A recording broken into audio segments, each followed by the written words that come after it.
Hey Han, thanks for doing this, man. I think let's just start by me introducing a little bit of about what you do. I think you're quite prescient, quite clever in the sense that the premise or one of the main premises of Halogen was to basically hold crypto digital assets on behalf of people. And I think I've seen a lot of those people moving the assets onto ETFs and moving away from self-custody into like trusted providers because I think there's a bit of a fear that they might lose their coins because for whatever million reasons, there's a sense that quite a few million bitcoins are also missing because of part of these reasons. So we'll get into that later. Just how are things, man? How are things? How's business? I'm sure things are going really well for you. Yeah. Hey, John. Thanks for the invite. Yeah, things going good. Well, we're recording in late February, right? 2025. So the last 3 months since the US election has been quite busy for us on the crypto front. Yeah, I know. As a fintech founder, you're never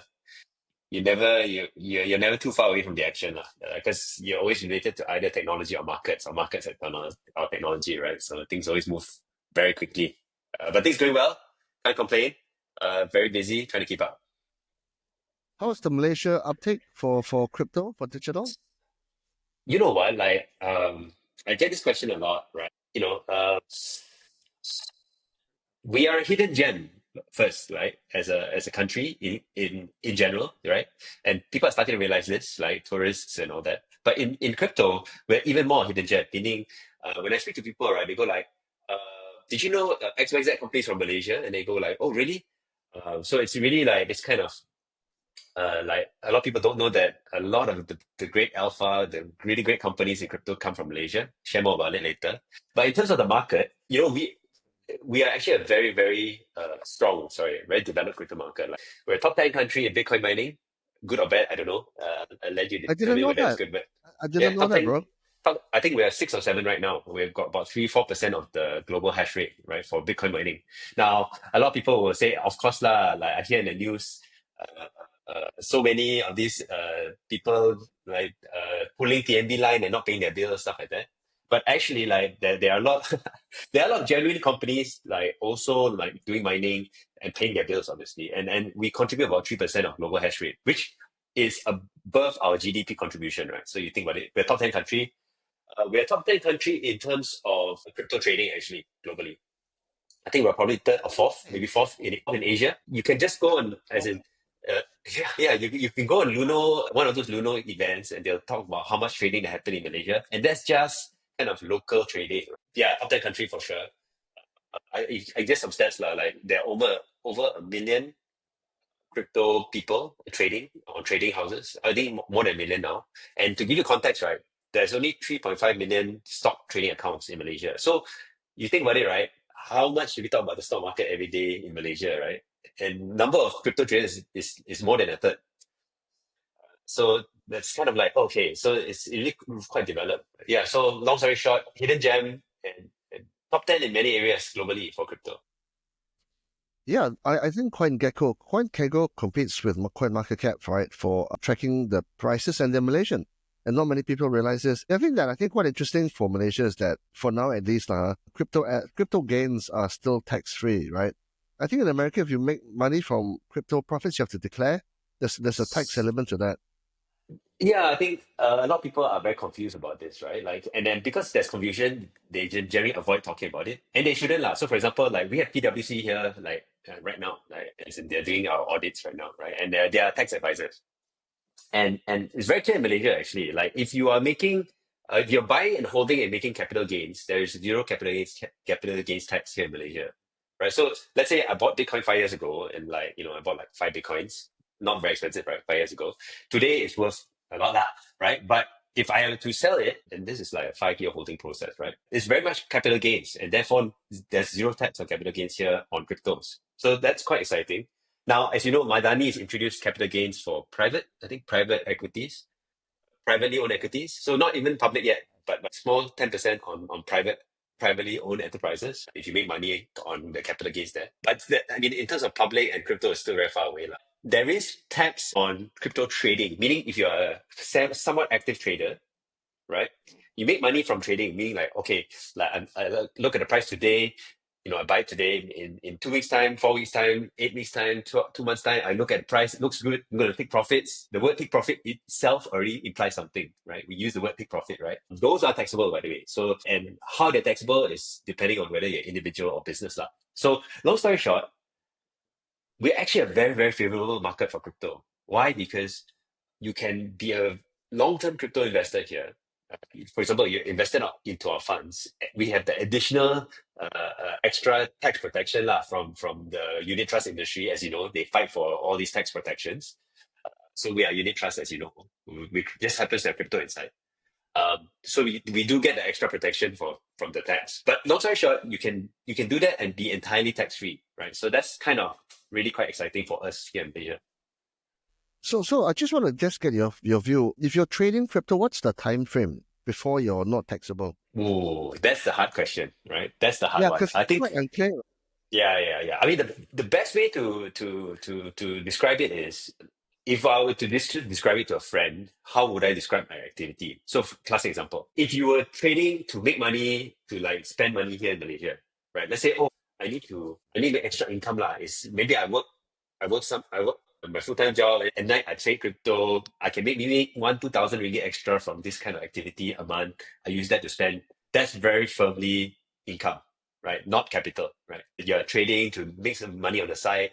That's income and therefore taxable. You need to put it into your borrowing BE lah. If you are doing it with leverage, it's likely trading income. Why? Because let's say you borrow a bunch of money to trade in the markets, you make some money, you pay back the borrowings. That's very much sounds like you're doing a business in trading. Yes, that's income. There are many such things called badges of trade. You can Google it, where it can determine whether or not you are doing it for capital or doing it for income. And classic example, if you start using the word like take profit, the word profit in itself implies you're trading, right? Rather than saying, oh, my investments have grown in value, I need to liquidate some. That's a different statement. It sounds almost the same, but actually it's very, very different. The activity is different. Yeah, so what happens if you lose money then? Does the inland revenue pay you back? Just joking, just joking. Good question, right? Honestly, if you're You doing just it assume as an you're gonna make income, money. within the What if you tax lose? year, exactly. So the converse is true. The symmetry is true. Meaning, if you decide, hey, okay, I admit lah, I'm trading, I'm making money every month or every year. I make maybe 50,000, but this year I lost 50,000. How? You can actually, if you corporatize and make it into a business, trading losses will count towards your carry forward losses as a scenario berhad or as a berhad. So there is some sort of business-like activity if you are trading for profit, and you can actually offset future losses. Sorry, future Okay, profits with the losses. so if you set up a company that is kind of like cryptocurrency focused, right? Not to the extent of MicroStrategy, lah, shall we say, right? But the thing is, if you then make it part or core to your business, then you can actually play the tax game both directions, win and loss. Yeah, yeah, absolutely. So let's say you very basically set up as a trading house, right? Let's say I'm my own personal trading house, or maybe I have two people or three people, whatever. I incorporate and say, hey, I'm doing legitimate trading activities. I pay legitimate tax. I make money, I pay that 24%, or 17 if you're small, 24% on my profits. Hey, but if I make losses, can I carry forward those losses? And most tax advisors will advise you, hey, if you're doing it for profit and you make losses, whatever capability to carry forward losses will be done also lah. Oh, that's fascinating because it seems that Malaysia is quite a crypto-friendly jurisdiction under Anwar, right? There was some news a few weeks ago that he was actually talking to CZ, right? CZ is the founder of Binance, right? And he was talking about possibly regulating it and then introducing it, and then that we shouldn't be left behind, lah, right? What did you make of that news?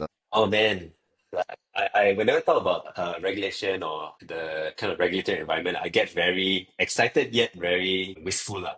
Because did you know we were one of the first jurisdictions in Asia to recognize crypto as security, meaning we've had regulatory clarity on crypto for like 6 years already. Like 6 years ago, our finance minister then, I think everyone knows who he was, from Penang one. He signed an order saying he signed an order saying, "Hey, crypto is not a currency. You cannot use it to pay for coffee or lunch or whatever. But in Malaysia, we consider it a security, meaning is an investment asset, meaning since people use it to make money and make investments, we will regulate it as such. So since 2019, crypto has been treated as a security, meaning under the CMSA, Capital Markets and Services Act '07. And that means that we've had regulatory clarity on crypto for like 6 years, which created companies like Luno and eventually Halogen. Like us, we were founded in 2022, got a license 2023 on the back of this kind of regulatory clarity, right? Because it's a security, therefore, as a fund manager, I'm able to hold a security, right? Right. And I'm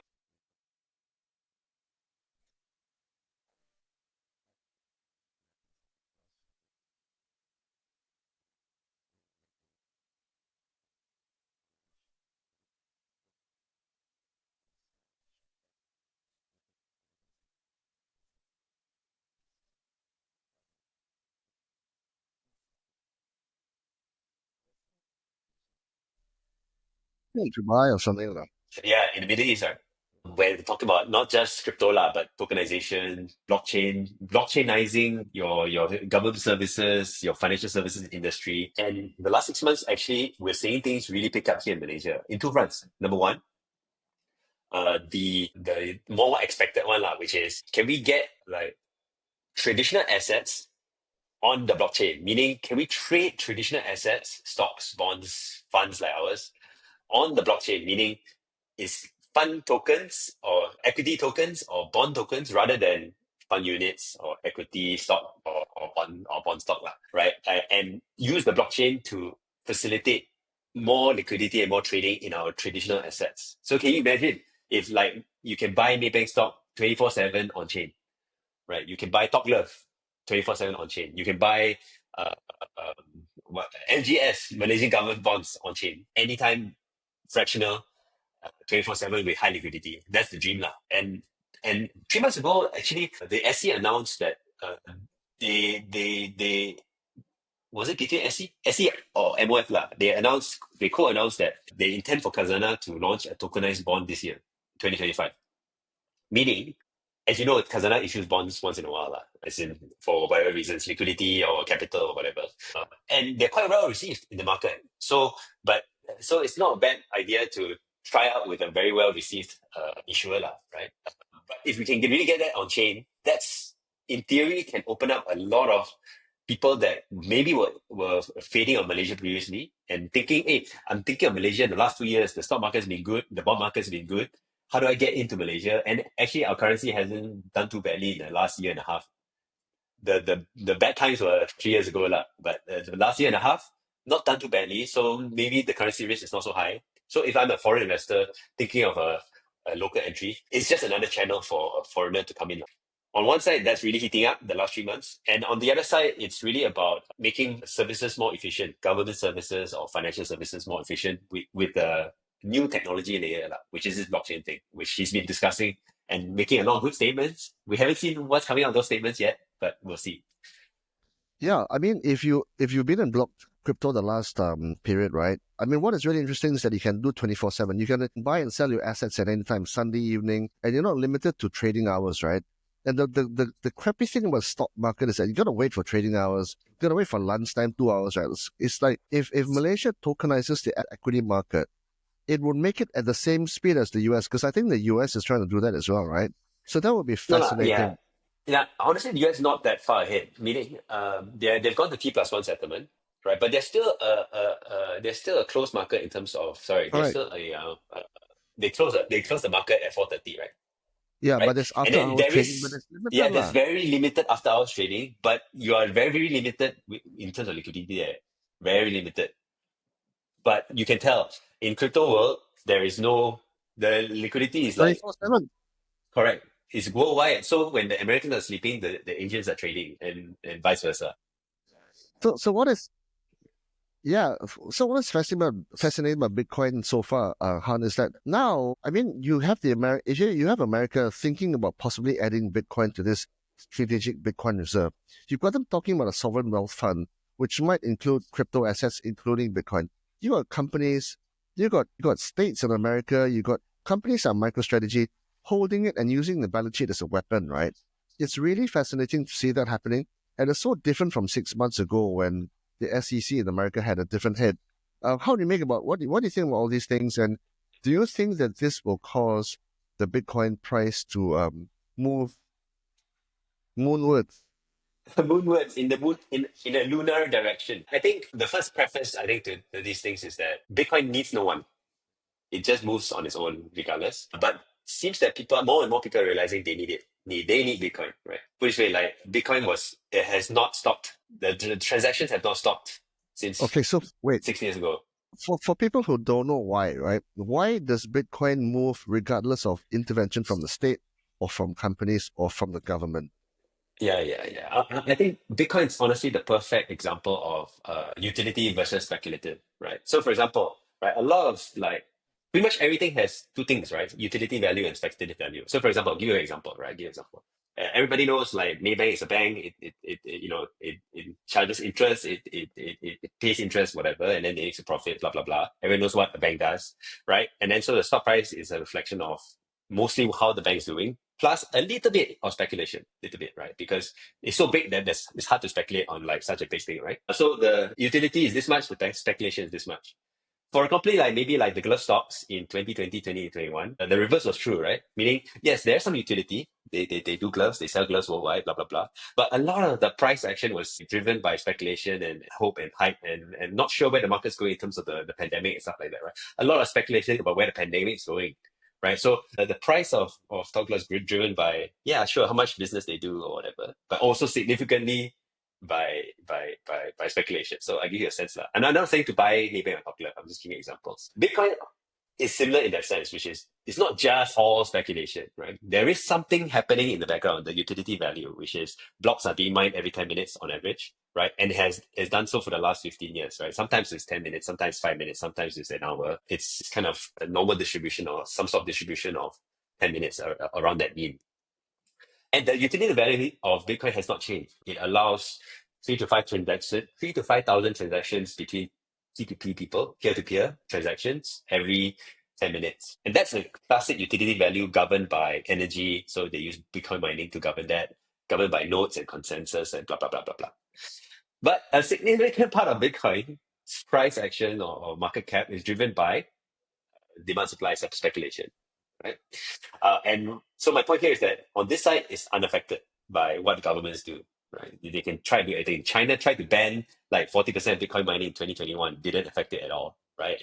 Or rather, it disrupted the mining community, but in terms of the actual network, almost nothing happened, right? It just continued going on and on.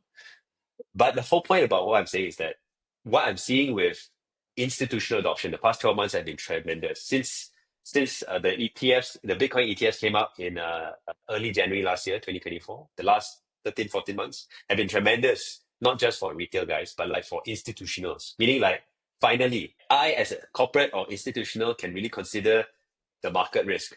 Previously, I considered market risk, but I cannot because there's too much other risk, governance, counterparty, security, all that stuff.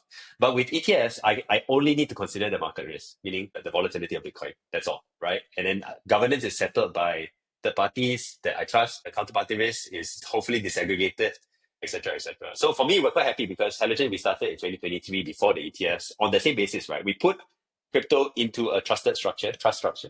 Trust or trusted structure? Trust structure. All right. The difference ours is a single day NAV. We're not trading. We're not actively traded on exchange. But the structures are the same, right? The F is the same, fund, right? ETFs, wholesale fund, unit trust fund, same.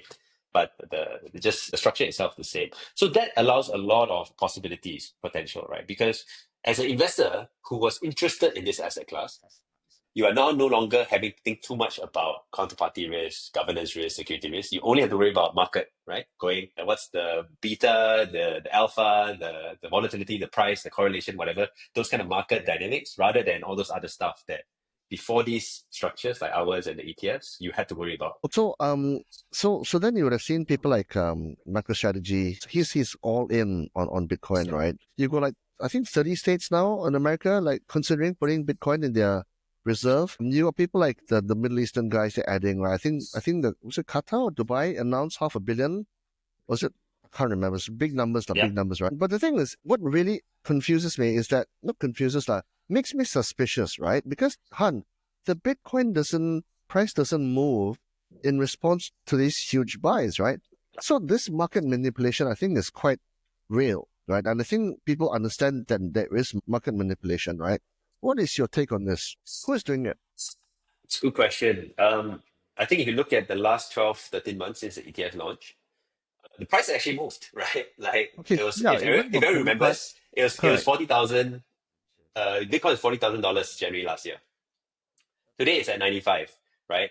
And the price aside, let's take a market cap, right? The market cap's gone from like 1 billion to 2 billion, right? And to move Trillion, that trillion. market cap, is it no the whole crypto market whole crypto market is 3.5 trillion. Bitcoin itself is about 2 trillion, right? And to move from like a 1 trillion market cap to 2 trillion, right? It doesn't take 1 trillion. But like the point here is that like this market's so big and the price has moved. And so the adage is the same for every buyer, there's a seller. So what we've done is if we do analysis on the buyers and sellers, what you've seen is ETFs have bought, MicroStrategy have bought, governments have bought, right? Or at least, for example, guys like El Salvador, Bhutan, they're accumulating, they're not selling. Who's selling? High net worth, the whales, they call it. In the crypto world, high net worth are called whales. So the whales, meaning big Bitcoin holders realizing, hey, look, there's new demand, prices have gone up, I'm at the market value price that I'm willing to dump at. So you ask me who's manipulating? It's actually just large amount of selling from existing holders pre-ETFs, selling to the institutional players. Some of that, honestly, is conversion, meaning I'm actually a Bitcoin holder, but I hold too much for my own good. I'm too scared.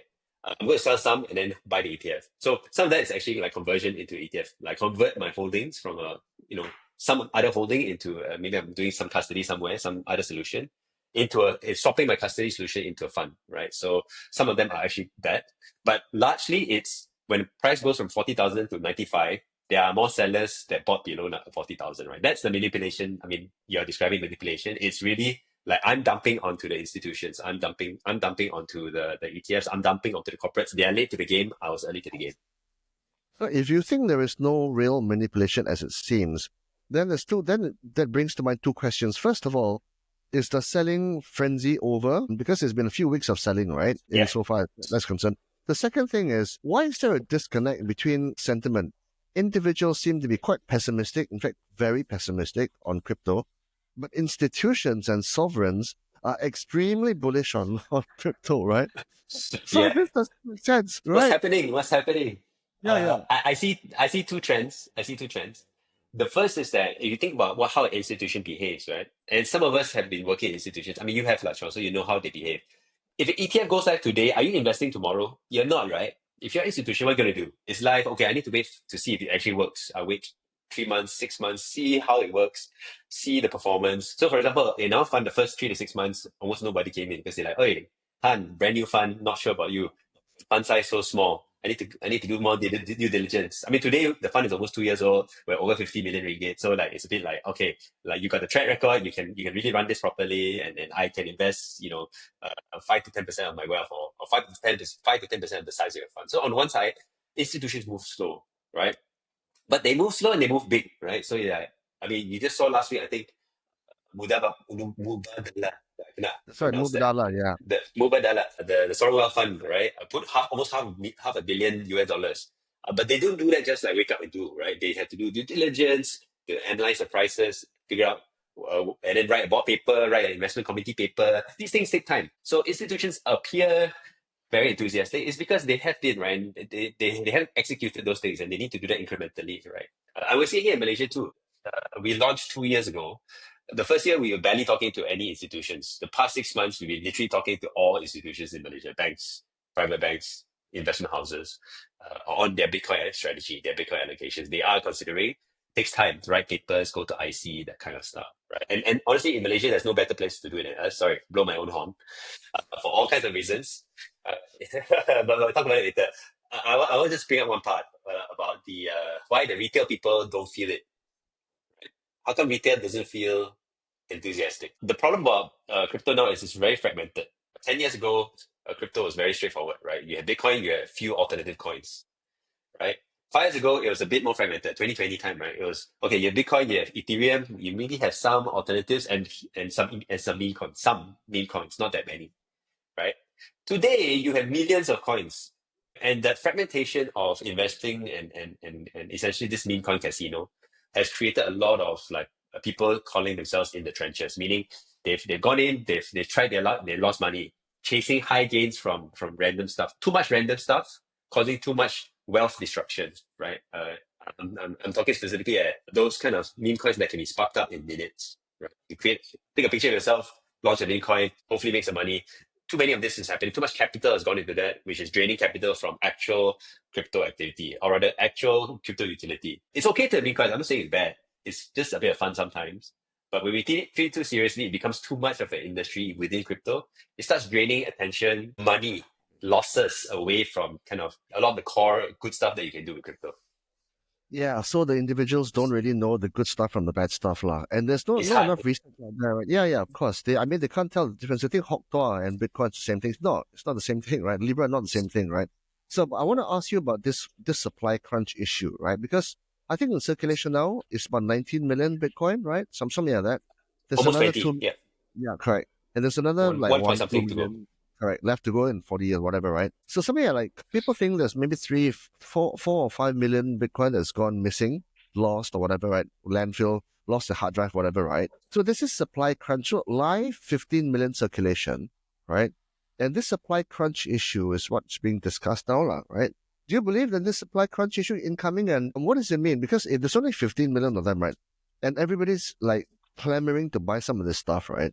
Surely it's going to do something to the price, right? What do you think?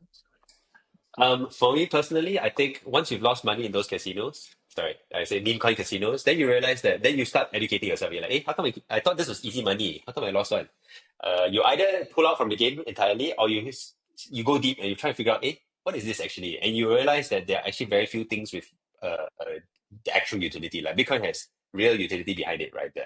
The act of being able to transfer money anytime with a huge network, with network effects, is really, really quite valuable, right? With no counterparty who can stop you. That's kind of quite exciting, quite valuable. Okay, but anyway, supply crunch. I think for me, right, if you think about where the market is today, you mentioned like there's 15 million coins out there, actually that can move, have not moved but can move. But there's only one side of the equation, supply, right? Demand is a very big driver of price. And so what do you mean by demand? There's the retail demand, which is like how much excitement is there in the retail world. Right now, it's actually quite muted, it's quite surprisingly muted. That's typically a foreshadowing for price movement upwards, because when retail gets excited, then prices go exciting. Number two is there is institutional interest, but not sufficient at the moment government interest. What I mean by that is there are maybe 8, 9 governments who hold crypto right now, Bitcoin, sorry, I should say. But 7 of them hold it as a result of enforcement actions. There are only 2 or 3 who actually hold it because they bought it or they mined it, right? Like I think Bhutan, El Salvador is the standouts there. But the rest actually hold it because they stole it from someone. Sorry, they seized it. They seized it from a bad actor of some sort, America. right? Like the Americans, the British, the Germans last year, uh, the But they sold, Japanese, yeah, they right? all, Just yeah, Germans sold last year. But like for me, like the day that a state actor decides, hey, look, like I like gold as a reserve for a specific reason, which is government can't seize it. Uh, it's a non-governmental store of value. It's non-sovereign. Like I can, it holds value for me in times of fiat money crisis. Hey, Bitcoin does the same thing, and it's far bigger, it's far more digital, it's far faster. I don't have to have Fort Knox with a whatever. I don't have to have gold space to check whether it is in fact gold, because I can just check on chain. When state actors start doing this, it'll be a race to the top, and that's where you want to be holding some. If you are of the belief that trust in government institutions and governments having reserves is eroding. Once that erodes, right? If you believe that, then you should hold some. If you don't believe that, you think that, hey, don't worry, man, money is good forever, US dollar is good forever, ringgit is good forever, then it's okay. Then that's not a bet you're making. That's not a long term kind of structural strategic bet you're making. But if you do have some fear, you do have some doubt, or you do have some belief that, hey, look, all of us should have a bit of our reserve in a currency or a commodity that cannot be seized, cannot be whatever, cannot be stopped or cannot be seized in that sense or sanctioned, right? Then I think that's something to play, right? Because when a state actor believes this, if the Fed starts buying some Bitcoin, not seizing, like actually buying some Bitcoin, like what do you think the Bank of Japan is going to do? What do you think the ECB is going to do? It's a What house do you of think Bank of cards. Qatar is going to No, again? domino effect, Yeah. man. Yeah, it's a bit like China is buying gold, has been buying gold for the last 3 years very aggressively. And it's not hard to guess why, right? Because they're seeing a lot of hostility towards their US dollar holdings. Sorry, not US dollar holdings. Towards them from the US. Therefore, if I'm holding a bunch of treasuries, 1 trillion of treasuries, I should be a bit worried, right? Okay, I better go from 1 trillion to 600 billion, which they have done the last 3 years. They've really taken down the treasury holdings, right? US treasuries, bonds. What they bought instead, they bought gold instead. Why they buy gold for? Like gold is just useless to a government, right? It's not useless because it allows you to have sovereignty over your own reserves. If your reserves are somebody else's currency and they don't like what you do, they can sanction you. Guess who's experienced this? The Russians have experienced this in 2022. I'm not saying I agree with the Russians, but my point is that I think a very pragmatic view on it, which is if I gave you Chuang, you hold my reserves lah. Like you're my friend, right? Like I give you some money, hold for me first. Like anything go wrong, I take back. I keep in your house. My house burned down, maybe I take back from you, right? But maybe we became not friends next time. You might be less friendly to me holding my money. That doesn't sound right, right? So for me, not needing a friend to hold your reserve asset might be something to think about. Especially we're sitting here, not necessarily that friendly to a specific Western government right now due to their policies in the Middle East. Well, that's not even the biggest factor, right? The biggest factor, I think, is the debasement of the currency. In Malaysia, you see what, right? My char kway teow now costs what? In Penang, right? $10, man. Like Man, 5 years ago, how much is it? Like separate four reason. bucks? Yeah, separate reason. Separate reason. Yeah, yeah, yeah. One of them is a currency view, right? You go like previously when you had that view, what do? You buy US dollars, right? You buy The US Australian dollars. dollars, pounds. I mean, previous in like in the 20 years ago context, like I'm talking about like when I first started work that time, like and when people say, "Hey, Han, you're earning in pounds or keep in pounds, don't bring back to ringgit because I don't know where the ringgit's going." Blah blah blah. In hindsight, the pound also went really bad. So it's good that I didn't hold any pounds anyway. But the point here is, in the past, you would run to another currency. But what happens when all currencies are doing this? Right? You need an escape asset, right? And then the last kind of millennium escape asset was gold, right? And what we're seeing is for right or wrong reasons, like Bitcoin is starting to be seen as that alternative to gold. So you can have gold, sure. It's like having a Volkswagen or a station wagon, but you can have Bitcoin too, which is a little bit more exciting, an EV of sorts, right? The EV of that world, right? You have something very reliable, been around for 10 years, Toyota, Hilux or whatever, to protect your transport needs. Or you can get like an EV, which is like more technology, faster, cheaper, blah, blah, blah, blah, blah. Right. So I see it that way, right? And hopefully Malaysians will see it that way too, which is I'm not saying dump all your entire wealth and put into Bitcoin. I'm saying if you need an escape valve for monetary depletion and potential seizure from unfriendly foreign government, then like Bitcoin, gold are the two big assets to think about. Okay, I'm going to try and keep this short, right? But I think we're going to be talking much more in the future. Last question, right? Simple yes, no question, right?